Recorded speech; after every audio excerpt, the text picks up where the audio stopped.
C'est le gouvernement qui doit répondre à cette question parce que nous, les enseignants, nous allons rentrer seulement les jours où le gouvernement va répondre à nos revendications. Et donc, jusqu'à maintenant, le gouvernement a décrété la grève sur toute l'étendue du pays d'une façon tacite parce que lorsque le gouvernement ne veut pas répondre à l'enseignant, tel que le président de la République lui-même l'avait demandé dans le 6e Conseil des ministres, qu'on mette l'enseignant dans de bonnes conditions sociales, mais aussi qu'on lui donne un statut particulier pour qu'il soit aussi considéré comme d'autres fonctionnaires publics de l'État.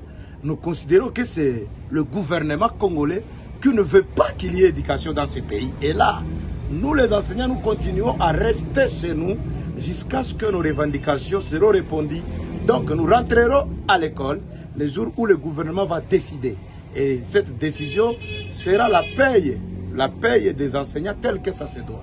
Alors, vous avez été, il y a quelques semaines, vous avez été à Kinshasa, les syndicalistes ont été à Kinshasa dans une assise. On peut dire que vos revendications, peut donner des détails sur vos revendications et qu'est-ce qui a été dit là-bas? Nous avons été dans des assises avec le gouvernement. Nous avons montré au gouvernement que c'est pratiquement impossible qu'un citoyen et un enseignant puissent vivre avec 80 $ qu'ils donnent comme salaire. Ça, on ne peut pas vivre avec. C'est là où nous leur avons demandé de revoir les salaires de l'enseignant congolais afin que les derniers des enseignants aient un minimum de 1 500 000 francs congolais. Le gouvernement a été incapable et le gouvernement a menti aux enseignants qu'il va d'abord donner un 50 000 francs congolais avant la rentrée scolaire. La rentrée scolaire, c'était l'été. C'est passé. Les 50 000 francs n'est pas donné. C'est du mensonge. Mais aussi, ils ont dit qu'ils vont donner l'autre 50 000 après vérification, toilettage du fichier paye. Mais le fichier paye, les statistiques, les effectifs sont en ligne. Tout le monde peut voir ça. C'est là où nous leur avons dit, nous ne sommes pas d'accord avec ça.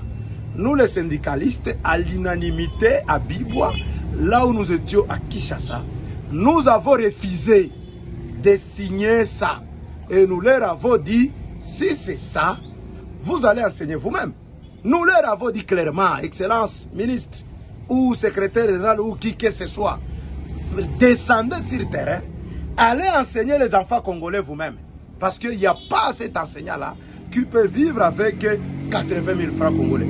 Et je réitère encore, j'appelle encore aux enseignants de rester soudés. Parce que notre premier syndicaliste a déjà fait son travail.